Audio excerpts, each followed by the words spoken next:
Hey, howdy, hey, awesome people of the internet. Wolfman47 here. So, if those of you that have seen my Let's Play video yesterday, you'll know that I'm currently not feeling 100% because I've been having some anxiety and neck pain and so forth. So yeah, and today I haven't been wheezing, so I've been okay. By when I say today, I mean the day I'm recording this, obviously. So yeah, yeah. So just want to get out of the way first before we talk about today's topic, which is the ending of 2001: A Space Odyssey. So as we all know, Stanley Kubrick was a well-known filmmaker known for having people do so many takes on certain scenes, having every single film he makes just be a work of art. And he was a very visionary director and so forth, and notoriously known for being quite controversial as well with how he treated people, so forth, and everything. And one of his biggest films, to be honest, there's not.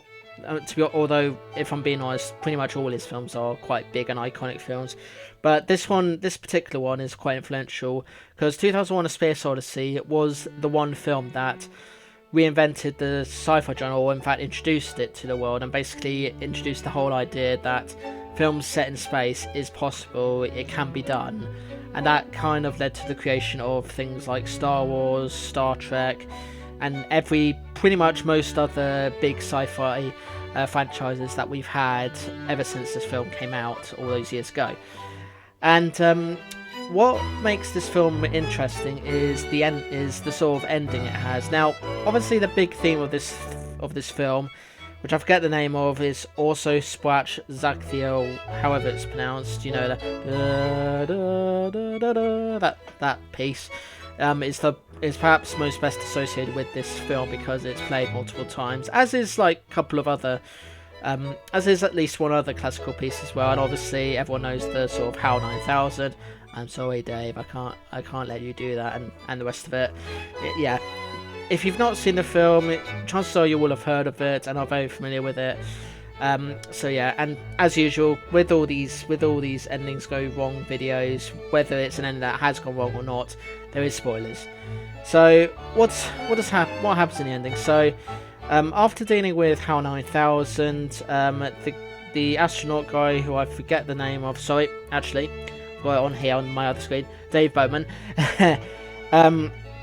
goes into this kind of wormhole thing, and then it kind of like gets a bit chaotic. Like there's like this big, like there's these colours, size, and this imagery and everything, and we occasionally get to see Dave Bowman's face just basically react to what's happening, and the rest of it, and Stanley Kubrick's well known for his long scenes where nothing really happens, and this is kind of one of those times.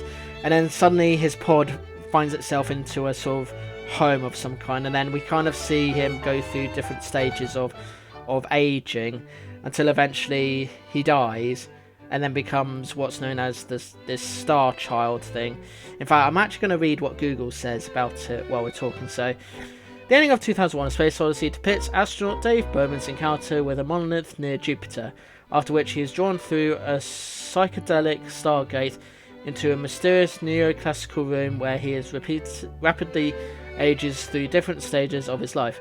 A final monolith appears at his bedside, and upon reaching for it, Bowman is transformed into a fetus, the Star Child, as mentioned, enclosed in a glowing orb which then floats in space above the Earth. And yeah, that pretty much is the ending. Yeah, I don't blame people when they say that they find the ending confusing, because it's one of those films where you have to like sort of draw your own conclusions, try and figure things out on your own and everything, because the ending, it's kind of like one of those films where the ending is just so confusing, so ridiculous, and so over the top that ultimately you just have to go onto the internet and various wikis and so forth just to discuss it and figure out what you think actually happens. Now, of course, this wasn't the first film in the Space Odyssey series, which is based on a book series, for those who don't know, to be created, because the much less popular but still relatively known 2010 The Year It Made Contact did try and address what happened at the ending of that film, in some shape or form. But I'll be honest, I don't really remember that one that well. So yeah, it's what it is. And the reason why I do know about it is that I did first look it up on Wikipedia, and I actually do have that film on Blu-ray as well, as part of this range of Blu-rays that this UK store called H&B have, called the Premium Collection.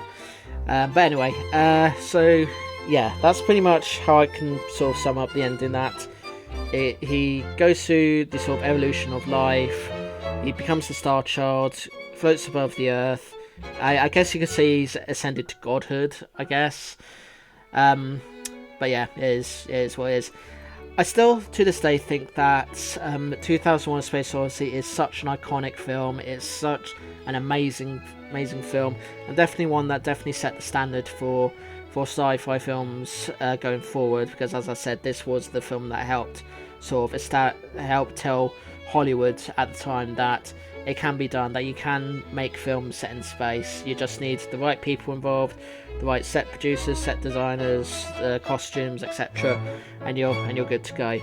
And so, on the one hand, we're forever grateful to Stanley Kubrick for making a film that actually did some good for Hollywood, but at the same time, it's also still very much one of those very confusing films where some things do make sense but not everything, and it's just another one of those films that is based on a book series that Stanley Kubrick, I guess you could say, tried to stick to the original as best he can. I've not read the book, so I don't actually know.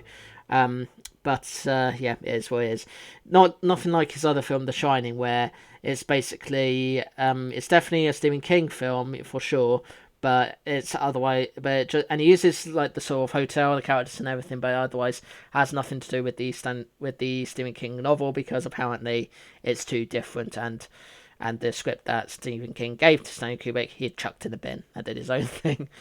So yeah, but anyway, But yeah, that's what I've got to say about 2001: A Space Odyssey's ending. If you've not seen it, do go see it, because it is one of Stanley Kubrick's best films, and definitely as iconic as people say it is. I hope you're able to understand it and everything, and those of you that have your own theories or want to say what you think about the film, the ending specifically, love to hear what you think in the comments below, so do sound off down there if you can. But other than that, thank you so much for watching. Like, share, comment and subscribe if you can, please. Those of you new to the channel, I do gameplay videos, let's play videos, vlogs like this talking about all sorts of things, occasional shorts, videos with friends, reviews of the latest things, and loads more. See you in the next one. Peace to you all. Hoping to get better soon, but we'll see.